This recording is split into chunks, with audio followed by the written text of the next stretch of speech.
ভাই রে কত তুই ভালো ছিলি রে ভাই তোমার লাগে জীবন দিন হ্যাঁ আমার ভাই কাকা চাঁপাইনবাবগঞ্জ জেলা পরিষদ সদস্য ও নয়লাডাঙ্গা ইউনিয়ন আওয়ামী লীগের সাধারণ সম্পাদক ও শিবগঞ্জ উপজেলার নয়লাডাঙ্গা ইউনিয়নের মোড়লপাড়া গ্রামের ইত্তাজ আলীর ছেলে আব্দুস সালামকে হত্যা করেছে দুর্বৃত্তরা। একই সময় স্কুল শিক্ষক আব্দুল মতিনকেও গুলি করে হত্যা করেছে তারা। এ সময় তাদের বাঁচাতে গিয়ে আহত হন মতিনের বড় ভাই আব্দুস সালাম টিটু ও আব্দুর রহিম বাদশাহ।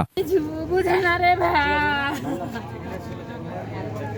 ভাই রে ভাই রে সইতে পারি না রে ভাই রে। গত বৃহস্পতিবার সন্ধ্যা 7টার দিকে শিবগঞ্জ উপজেলার রানীহাটি ডিগ্রি কলেজের সামনে এ ঘটনা ঘটে। আমাদের একটাই চিন্তা ভাবনা, সেটা হলো প্রত্যেকটা ঘটনার সুষ্ঠু তদন্ত এবং ন্যায় বিচার যদি হয় তাহলে এ সমস্ত বন্ধ হবে, আর সুষ্ঠু তদন্ত ন্যায় বিচার না হলে তো এগুলো বন্ধ হবে না।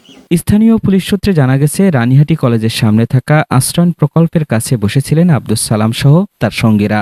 দুর্বৃত্তরা অতর্কিতভাবে হামলা চালায়। দুর্বৃত্তদের গুলিতে প্রাণ হারান আব্দুস সালাম।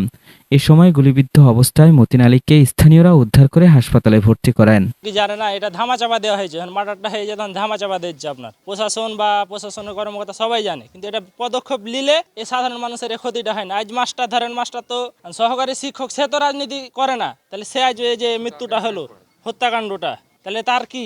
বিষয়টি নিশ্চিত করেছেন শিবগঞ্জ থানার ওসি সাজ্জাদ হোসেন। তিনি জানান, পূর্ব বিরোধের জের ধরে অতর্কিত হামলায় হতাহতের ঘটনা ঘটে। তিনি আরও জানান, এই জোড়া খুনের মামলায় পুলিশ অভিযুক্ত 2 জন আসামিকে গ্রেফতার করেছে। আটককৃতরা হলেন বিএনপি নেতা আশরাফ হোসেনের স্ত্রী আনোয়ারা বেগম আম্বিয়া ও ঘোড়াপাখিয়া ইউনিয়ন বিএনপির সাধারণ সম্পাদক আশরাফুল ইসলাম।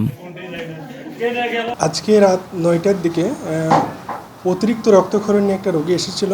আমি প্রাথমিকভাবে দেখার পরে যেটা পেয়েছি সেটা হচ্ছে মাথার পিছন দিকে একটা ইনজুরি ছিল, খুব সম্ভবত সেটা গুলি করা হয়েছিল। আরেকটা ইনজুরি ছিল বাম পায়ে হাঁটুর একটু উপরে, সেখানেও একটা ইনজুরি ছিল যেটা গুলি করা হয়েছিল হয়তো, এবং গুলিটা একদিক দিয়ে ঢুকে আরেক দিক দিয়ে বের হয়ে গিয়েছিল, যে কারণে প্রচণ্ড রক্তক্ষরণের কারণে হয়তো রোগী মারা গিয়েছিল বলে প্রাথমিকভাবে ধারণা করছি।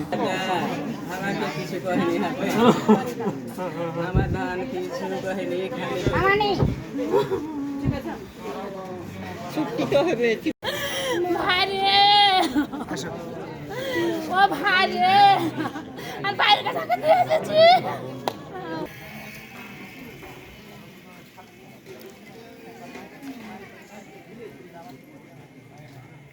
বুঝো না কেন?